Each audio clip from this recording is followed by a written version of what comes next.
श्री शिवाय नमस्तु। यहां इतनी सारी माताएं बैठी है, सबके मंगलसूत्र की डिजाइन अलग अलग होगी। बोलो री जीजियो, सही है कि गलत है? सबके हाथ के चूड़े की डिजाइन अलग अलग होगी। बोलते जाओ जरा जल्दी से, सही है कि गलत है? ठीक है। पाँव में जो बिछुड़ी पहनी हो उसकी डिजाइन अलग अलग होगी। पाँव में जो पायल पहनी हो उसकी डिजाइन अलग अलग होगी। सिर पे जो चुनर पहनी हो उसकी डिजाइन अलग अलग होगी।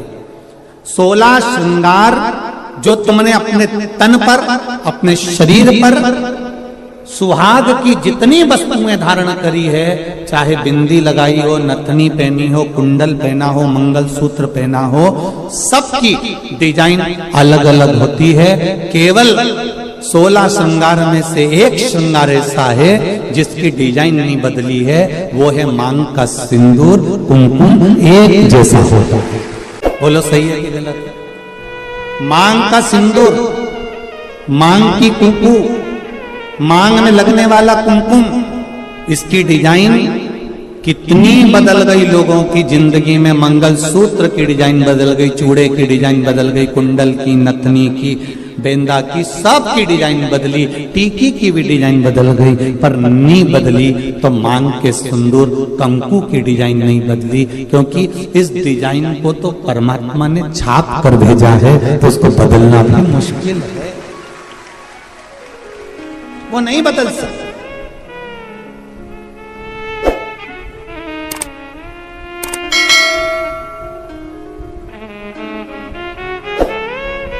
मंगलसूत्र के दाने एक बार निकल जाएंगे ना, चलेगा। नाक की नथनी एक बार निकल जाएगी ना, चलेगी। बिछुड़ी जल्दीबाजी में कहीं निकल जाएगी ना, चलेगी। बिंदी कहीं निकल जाएगी ना, चलेगी।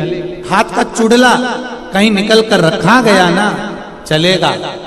पर मांग का सिंदूर कभी भी मांग से नहीं निकलना चाहिए। ये शिव महापुराण की कथा है। अब 16 श्रृंगार में से एक श्रृंगार ऐसा है मांग का सिंदूर जिसमें कोई भेद नहीं है। करोड़पति माता भी अपने सिर में लगाती है और एक सब्जी बेचने वाली भी अपने सिर में लगाती है। वो सिंदूर ने समानता बनाकर रखी। एक ब्राह्मण की घर की माता भी सिर पर लगा रही है, तो एक वैश्य के घर की माता भी सिर पर लगा रही है। एक क्षत्रिय के घर की माता भी सिर पर लगा रही है, तो एक शूद्र के घर की माता भी अपने सिर पर लगा रही है। सारा श्रृंगार पैसे के बल पर ऊंचा नीचा हो सकता है, मंगलसूत्र पैसे के बल पर ऊंचा नीचा हो सकता है, हाथ के चूड़े पैसे के बल पर ऊंचे नीचे हो सकते हैं, पांव की पायल पैसे के बल पर ऊंचा नीचा हो सकता है। केवल मांग का सिंदूर, कुमकुम, ये पैसे के बल पर ऊंचा नीचा नहीं होता। ये गरीब और अमीर सबकी समता बता देता है कि यहाँ सब बराबर हैं। मांग के सिंदूर के आगे, कुमकुम के आगे सब बराबर है। कितनी बड़ी बात रामचरितमानस में आती है। थोड़ा ध्यान लगाकर सुनना मेरे धान के कटोरे वालों सब। छत्तीसगढ़ वासी सबले बढ़िया, जम के बोलो जरा, सबले बढ़िया छत्तीसगढ़िया। तो मेरा छत्तीसगढ़ वालों से निवेदन है, और जितने लोग टीवी के माध्यम से कथा हैं और जितने लोग आस्था चैनल, फेसबुक, यूट्यूब के माध्यम से कथा सुन रहे हैं, अपने जीवन में एक बात उतार कर रखना रामचरितमानस की। रामचरितमानस में राम जी ने रावण की ओर देखा, लंका की ओर देखा, और लंका की ओर देखकर राम जी ने हनुमान जी को समझौता करने के लिए भेजा। जाओ हनुमान, जरा समझौता करना है रावण से। इतने में जामवंत, अंगद और जितने बानर थे वो बोलते हैं प्रभु काय को समझौते की बात करते हो, मिटा देते हैं उस रावण को। देरी नहीं लगेगी, चुटकी भर में उस रावण को मिटा देंगे।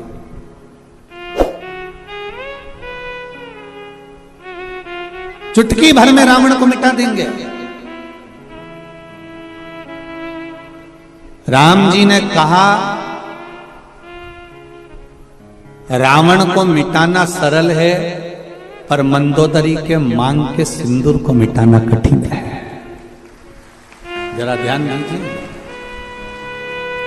रावण को मिटाना सरल है, पर जो ये मंदोदरी ने मांग में सिंदूर धारण कर कर रखा है, जो मंदोदरी अपनी मांग में सिंदूर धारण कर कर रखी है, जो मंदोदरी अपनी मांग में कुंकुम धारण कर कर रखी है, जो मंदोदरी अपनी मांग में कुमकुम रखी हुई है, इसका सौभाग्य इसके सामने है। और इसका जो भजन है, इसका जो आनंद है, इसका जो स्मरण है, वो इतना प्रबल है कि उसको मिटाना कठिन है।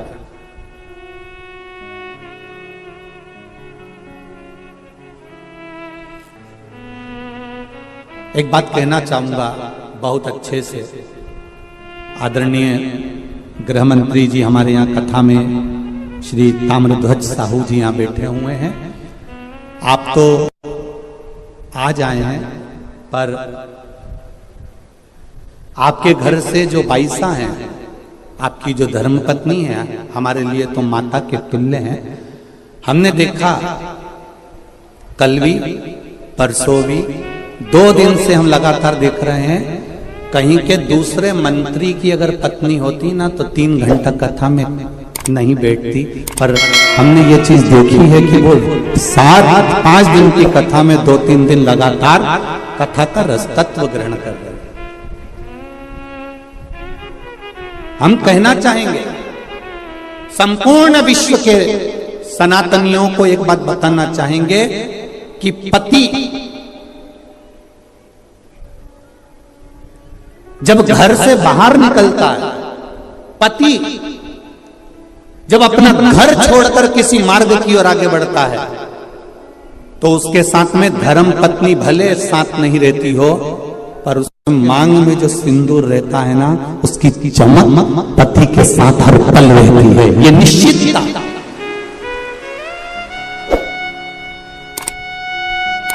उसकी भक्ति का बल, उसके भजन का बल, उसके स्मरण का बल।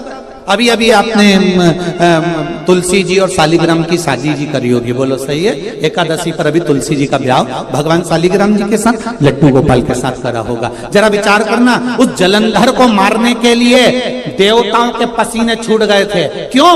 क्योंकि वृंदा के माथे का जो कुमकुम था, वृंदा के माथे का जो सिंदूर था, वो बड़ा प्रबल था, इसलिए जलंधर को मारना कठिन पड़ रहा था।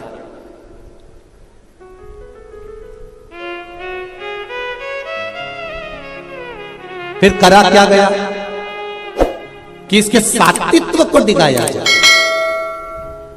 और सात्वित्व को डिगाने के लिए भेजा। जब उसका सात्वित्व डिग गया, सात्वित्व टूट गया, तब जलंधर के प्राणों को हरा गया।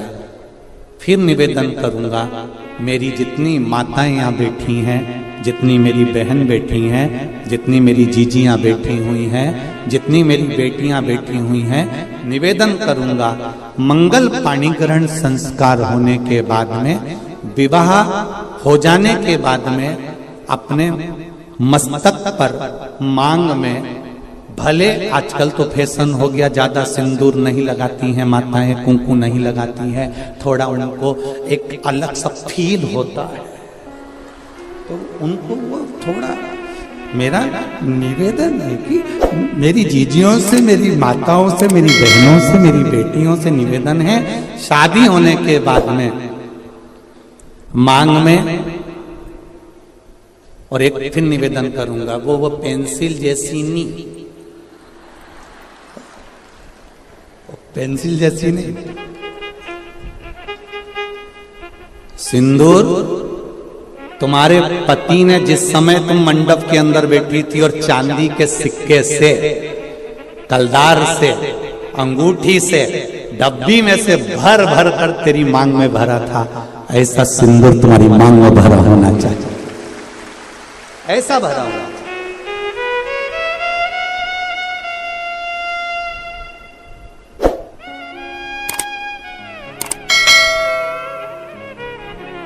आपके माथे के सिंदूर, आपके मस्तक की कुंकू पर जो कुंकू आपने लगाया है, जो मस्तक पर सिंदूर लगाया है, वो बड़ा, हम सिंदूर और कुंकू का इसलिए बोल रहे हैं, टीकी का इसलिए नहीं बोल रहे हैं क्योंकि टीकी तो आज के जमाने में तुम ढूंढते रह जाओगे।